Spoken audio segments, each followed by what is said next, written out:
Hari ini saya akan menyampaikan firman Tuhan dengan judul Marah untuk apa? Ada kalanya kita perlu marah. Boleh nggak sih marah? Ada waktunya untuk marah. Manusia yang normal pastilah pernah marah. Bahkan ada hal-hal yang harusnya membuat kita marah. Justru kalau kita nggak marah, nggak normal katanya. Tapi kalau kita boleh marah, firman Tuhan berkata, jangan sampai berbuat dosa. Efesus 4 ayat 26 bilang gini, apabila kamu menjadi marah, janganlah kamu berbuat dosa. Janganlah matahari terbenam sebelum padam amarahmu. Terkadang kita perlu marah supaya orang tahu apa yang mereka lakukan salah. Istilahnya gini, if I'm not angry, they won't take me seriously. Kadang-kadang orang tuh nggak ngerti kalau mereka salah. Dan kadang mereka salah pun, kalau kita cuma menegurnya santai atau ketawa-ketawa, mereka juga nggak menanggapinya dengan serius. Mereka nggak paham betapa seriusnya untuk tidak berbuat salah lagi. Nah, perlu sekali kadang-kadang kita perlu marah supaya mereka tahu bahwa apa yang mereka lakukan itu salah. Contohnya, Yesus marah kepada para pedagang di Bait Allah, penukar uang dan pedagang burung merpati. Dalam Markus 11 ayat 15-17 dengan judul perikop Yesus menyucikan Bait Allah, kita baca sama-sama. Lalu tibalah Yesus dan murid-muridnya di Yerusalem. Sesudah Yesus masuk ke Bait Allah, mulailah ia mengusir orang-orang yang berjual beli di halaman Bait Allah. Meja-meja penukar uang dan bangku-bangku pedagang merpati dibalikkannya.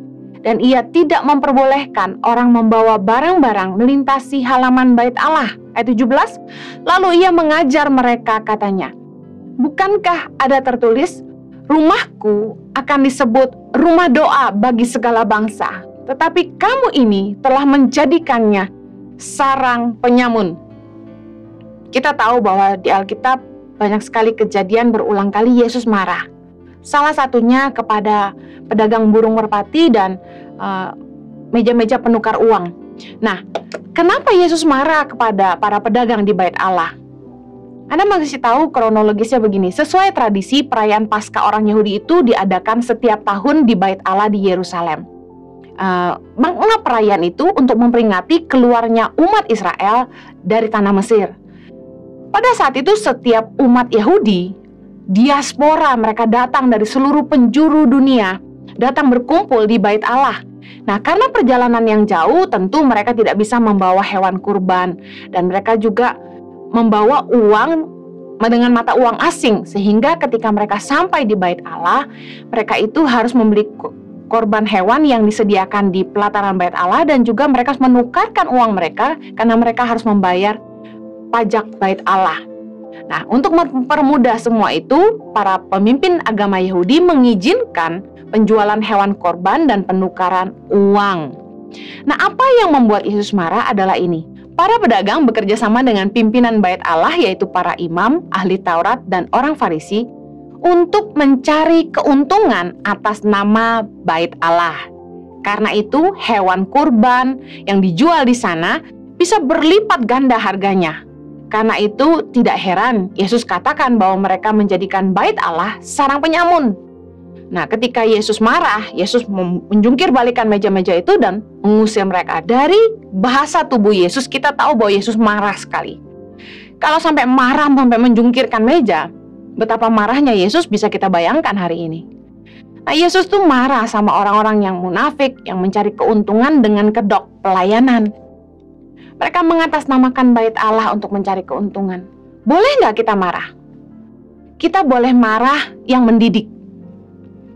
Ketika kita mendidik orang di dalam kemarahan, kita tidak membenci pribadinya, tapi kita marah atas perbuatannya. Cara kita menegur orang akan membuat orang mengerti bahwa kita tidak membenci pribadinya, tapi kita menegur kesalahan mereka. Contoh, sebagai atasan, kalau kita tegur bawahan, jangan serang pribadinya, bahas kesalahannya. Kesalahan apa yang dia buat? Contoh, mengambil keputusan tanpa konsultasi ke atasan. Kita marah di situ aja, nggak usah bilang dia bodoh, nggak usah bilang dia dengan bahasa-bahasa rendah.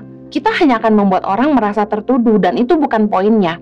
Ketika kita marah untuk mendidik, kita pastikan orang itu ngerti bahwa apa yang dia lakukan itu fatal, sangat tidak dibenarkan. Bahwa dia harus mengerti bahwa itu salah, sehingga menghasilkan perubahan. Lain kali dia lebih hati-hati lagi. Amsal 27 ayat 6 berkata begini, seorang kawan memukul dengan maksud baik, tetapi seorang lawan mencium secara berlimpah-limpah. Saya ingat satu hari ketika saya ceritanya masih muda sekali, ya, saya patah hati. Nah, ketika saya sedang nelongso, melankolik, mengasihani diri sendiri, nangis berhari-hari karena patah hati. Datanglah teman baik saya waktu itu. Bukannya mengelus-ngelus saya, memeluk saya, dan menghibur saya, teman saya ini marahin saya. Dia bilang gini, dasar bodoh kamu, ngapain kamu nangis-nangis kayak gini? Cowokmu itu udah senang-senang sama cewek lain. Bangkit! Dia marahin saya. Dan waktu dia katakan itu, anehnya, saya 2 hari 2 malam itu nangis dan malas ngapa-ngapain. Tapi gara-gara dimarahin itu, saya jadi bangkit. Nah, kemarahan yang mendidik itu membangkitkan, bukan melemahkan. Ibrani 12 ayat 9 bilang gini, selanjutnya dari ayah kita yang sebenarnya kita beroleh ganjaran dan mereka kita hormati, kalau demikian bukankah kita harus lebih taat kepada Bapa segala roh, supaya kita boleh hidup? Sebab mereka mendidik kita dalam waktu yang pendek, sesuai dengan apa yang mereka anggap baik, tetapi ia menghajar kita untuk kebaikan kita, supaya kita beroleh bagian dalam kekudusannya.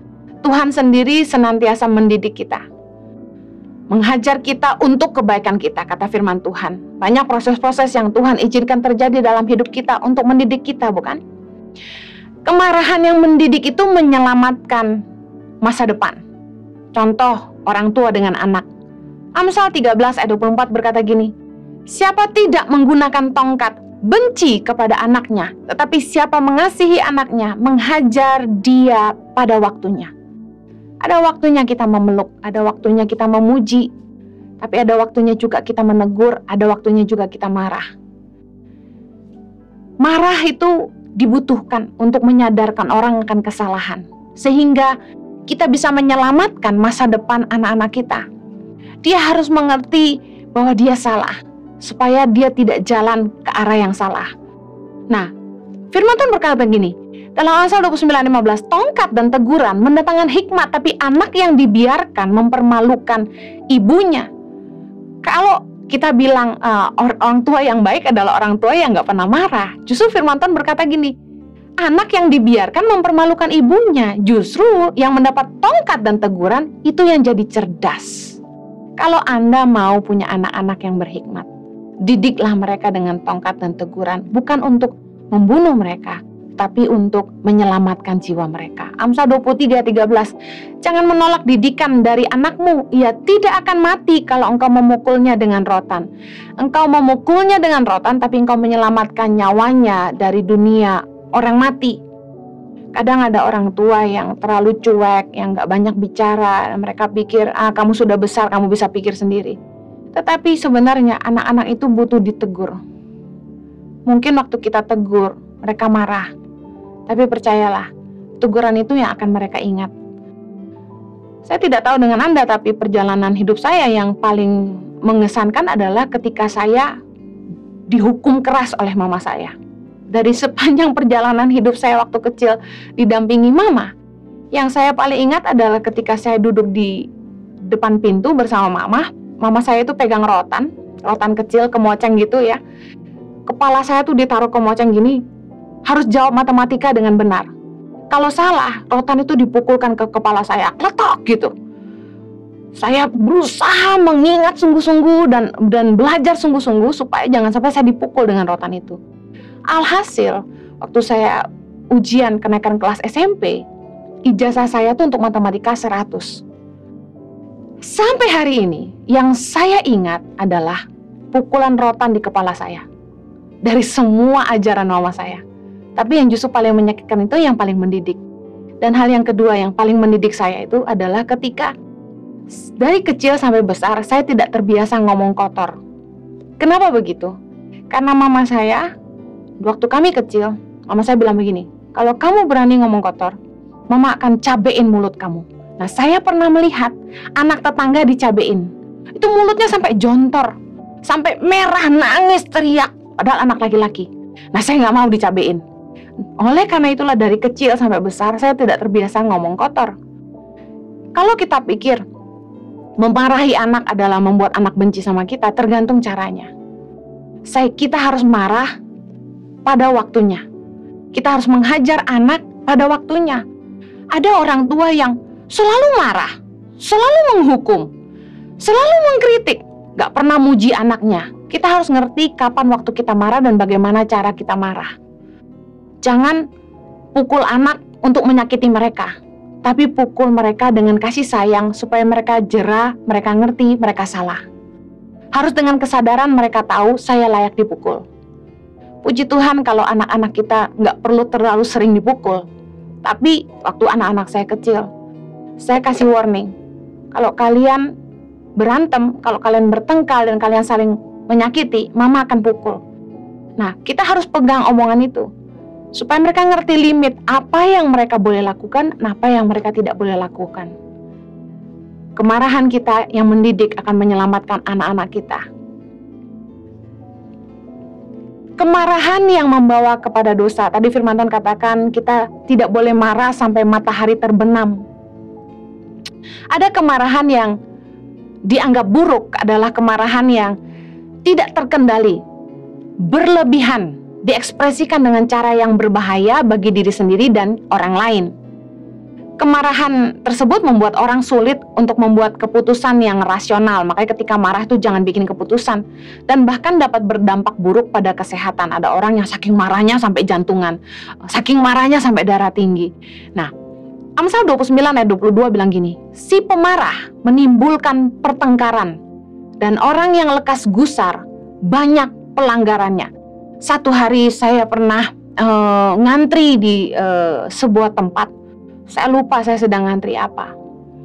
Tiba-tiba ada orang yang marah-marah di antrian belakang dan memaki-maki petugas yang ada. Membuat semua orang yang ngantri jadi melihat ke arah orang ini. Nah, menurut saya orang yang pemarah ini betul seperti firman Tuhan. Menimbulkan pertengkaran. Orang yang pemarah gak sabaran, disuruh antri gak mau. Orang yang pemarah selalu menimbulkan pertengkaran. Orang yang lekas gusar itu pasti banyak bikin kesalahan. Nah, ketika dia teriak-teriak marah-marah, sebenarnya dia sedang mempermalukan dirinya sendiri. Oleh karena itu, janganlah jadi orang yang suka lekas marah. Kesalahan kita yang berikutnya ketika marah adalah kita harusnya tidak boleh menyimpan amarah. Mazmur 37 ayat 8 berkata gini, berhentilah marah dan tinggalkanlah panas hati. Jangan marah, itu hanya membawa kepada kejahatan. Boleh nggak sih orang marah? Boleh, tapi untuk tujuan mendidik, tujuan yang baik. Ada hal-hal yang perlu kita marah, tapi kita tidak boleh menyimpan kemarahan. Makanya firman Tuhan katakan, jangan marah sampai matahari terbenam. Artinya dipendam, jadi dendam, menyimpan amarah dalam hati. Berhenti marah, karena kalau kita simpan kemarahan, itu akan membawa kita kepada kejahatan. Pengkhotbah 7 ayat 9 gini, janganlah lekas-lekas marah dalam hati, karena amarah menetap dalam dada orang bodoh. Kalau Anda tidak mau jadi orang bodoh, jangan lekas marah dan jangan sampai simpan amarah. Amarah yang dipendam akan membawa kepada kejahatan. Ingat kejadian Kain dan Habel dalam Kejadian 4 ayat yang kelima, ketika Kain dan korban persembahannya tidak diindahkan Tuhan, hati Kain menjadi panas dan muram. Kejadian 4 ayat 6 berkata begini, firman Tuhan kepada Kain, mengapa hatimu panas dan mukamu muram? Apakah mukamu tidak akan berseri jika engkau berbuat baik? Tetapi jika engkau tidak berbuat baik, dosa sudah mengintip di depan pintu. Ia sangat menggoda engkau, tetapi engkau harus berkuasa atasnya. Kata Kain kepada Habel adiknya, marilah kita pergi ke padang. Ketika mereka ada di padang, tiba-tiba Kain memukul Habel adiknya itu, lalu membunuh dia. Terbukti dalam firman Tuhan, amarah yang dipendam akan membawa kepada kejahatan. Dan Tuhan memberi nasihat kepada Kain yang menjadi nasihat bagi kita hari ini. Bagaimana kita bisa bebas dari memendam amarah. Dikatakan firman Tuhan dalam ayat ke-7, apakah mukamu tidak akan berseri jika engkau berbuat baik? Tetapi jika engkau tidak berbuat baik, dosa sudah mengintip di depan pintu. Ia sangat menggoda engkau, tetapi engkau harus berkuasa atasnya. How to deal with your anger? Bagaimana mengendalikan kemarahan kita? Dua hal. Yang pertama, belajar menguasai emosi kita. Belajar menguasai diri. Galatia 5 ayat 22 tentang buah roh, salah satunya adalah kesabaran dan penguasaan diri. Kita harus belajar sabar, mengendalikan emosi kita, kemampuan untuk menguasai diri semarah apapun. Amsal 16 ayat 32, orang yang sabar melebihi seorang pahlawan, orang yang menguasai dirinya melebihi orang yang merebut kota. Ketika kita belajar menguasai diri, pikirkan konsekuensi yang bisa terjadi kalau kita membiarkan amarah kita meledak. Pikir panjang. Seringkali kita gegabah, kita salah bicara, kita gegabah membuat keputusan. Makanya saya sering bilang, jangan bikin keputusan saat kamu sedang marah. Kalau kita marah, cara menguasai diri gini, tenangkan diri kita. Menjauh dari orang yang membuat kita marah. Daripada kita tetap ada di situ, kita lebih baik menjauh. Kita harus berusaha menenangkan diri. Berbagai cara yang berbeda bisa ditempuh untuk menenangkan diri. Bukan untuk melampiaskan kemarahan, tapi untuk menenangkan diri. Daripada kita menyesal karena kata-kata yang kita lepaskan tidak bisa ditarik kembali. Mazmur 4 ayat 4 berkata gini, biarlah kamu marah, tapi jangan berbuat dosa. Berkata-katalah dalam hatimu di tempat tidurmu, tetapi tetaplah diam. Jangan sampai ketika bertengkar sama pacar, main teriak, putus saja. Habis itu kita nyesal, nangis. Kalau pacarnya mau balik masih bagus, tapi kalau dia terlanjur cari yang lain gimana? Dalam pernikahan juga sama. Ketika hati sedang marah, jangan gegabah bilang, cerai aja. Emangnya cari gantinya murah? Emang cari gantinya mudah? Tidak murah dan tidak mudah kan menikah. Kita harus jaga emosi kita. Kita harus belajar menguasai diri. Saya nggak tahu bagaimana cara Anda menenangkan diri. Tapi saya pakai ini. Ketika saya marah, saya katupkan mulut saya. Saya menahan supaya tidak keluar kata-kata. Tarik nafas dalam-dalam. Buang nafas. Pergi menjauh sampai saya tenang. Ulur waktu. Misal contoh. Begitu marah, kita telepon dan kita tegur saat itu juga, pasti kita ngamuk dan kata-katanya kasar. Tapi kalau kita menahan emosi kita ulur waktu untuk menegur, pasti caranya jauh lebih halus. Saya belajar kuasai diri, belajar dari kesalahan. Saya berdoa Anda juga bisa belajar menguasai diri. Kendalikan emosi Anda. Yang kedua, bagaimana kita mengendalikan kemarahan kita? Merespon dengan kasih. Melepaskan kebaikan. Tadi firman Tuhan berkata gini, bukankah kamu akan berseri kalau engkau berbuat baik? Mari kita lihat sama-sama bagaimana Yesus merespon. Lukas 6 ayat 27. Yesus mengajar kita begini, tetapi kepada kamu yang mendengarkan aku berkata, kasihilah musuhmu, berbuatlah baik kepada orang yang membenci kamu, mintalah berkat bagi orang yang mengutuk kamu, berdoalah bagi orang yang mencaci kamu. Pasti Anda akan berkata bilang gini, nggak masuk akal firman ini. Emangnya gampang? Orang jahat sama kita disuruh mengasihi mereka. Orang kita benci sama mereka, masa kita disuruh berbuat baik? Mereka ngutuk kita, masa kita berkati? Mereka baru ngomel-ngomel maki-maki kita, masa kita disuruh berdoa buat mereka? Saya yakin tidak mudah. Tapi kalau kita mau belajar mengendalikan kemarahan kita dan merespon dengan kasih, pakai jurus Yesus. Lepaskan kebaikan.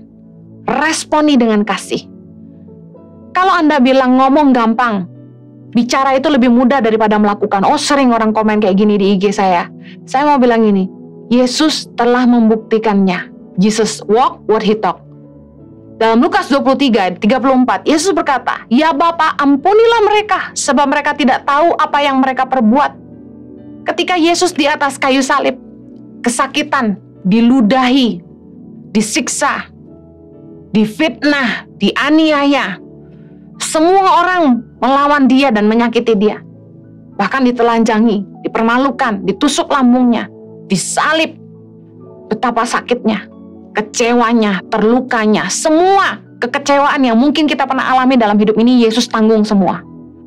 Tapi apa respon Yesus? Yesus malah mengampuni mereka dan berdoa buat mereka.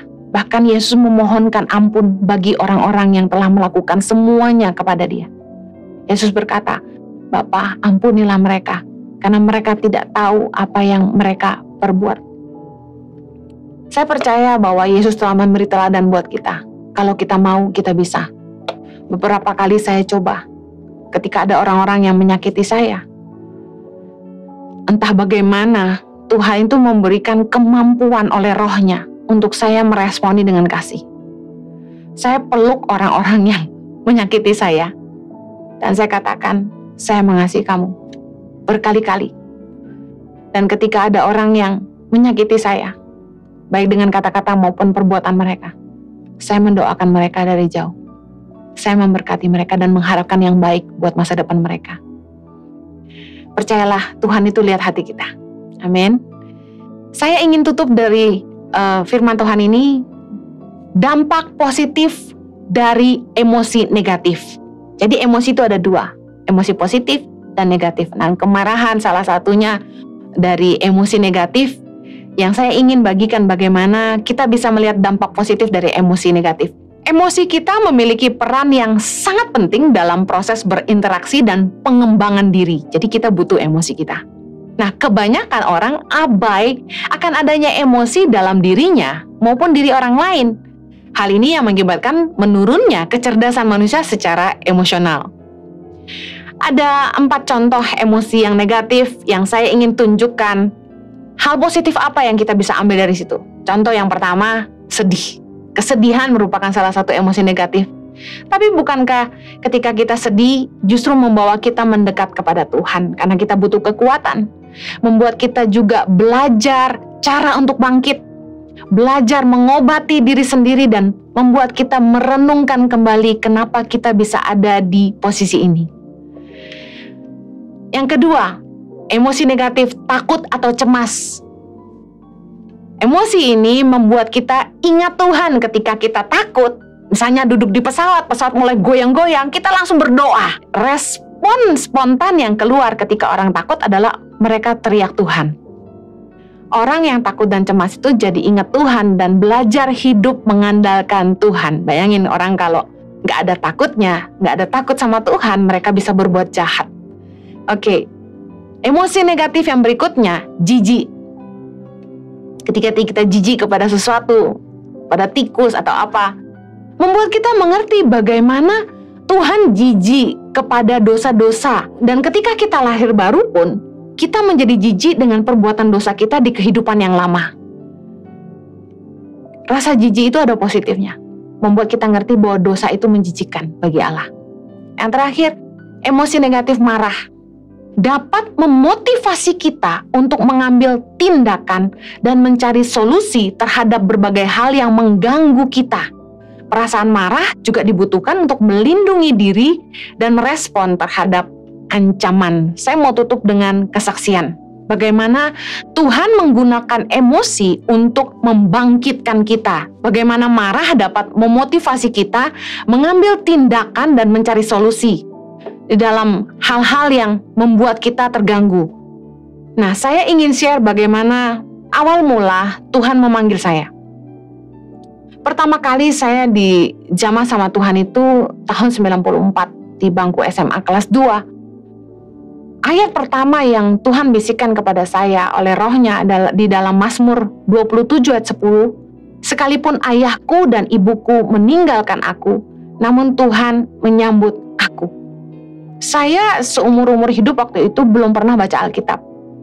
Saya dibisikkan ayat ini, Mazmur 27 ayat 10, lalu teman yang beragama Kristen membukakan ayat ini buat saya, dan saya terkejut. Kenapa? Karena teman-teman sekelas saya itu nggak ada yang tahu masa lalu saya. Teman-teman saya nggak ada yang tahu keadaan keluarga saya.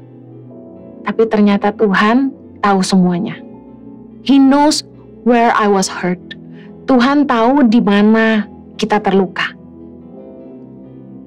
Tuhan justru sentuh di titik emosi sebagai anak yang ditinggalkan ayah dan ibu waktu kecil.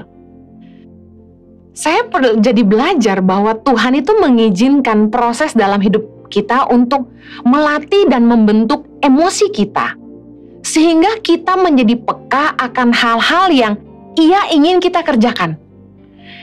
Tuhan menggunakan emosi, yaitu kemarahan, salah satunya, untuk membangkitkan kita melakukan sesuatu. Saya tutup dengan contoh ini. Kemarahan yang membangkitkan hal yang positif.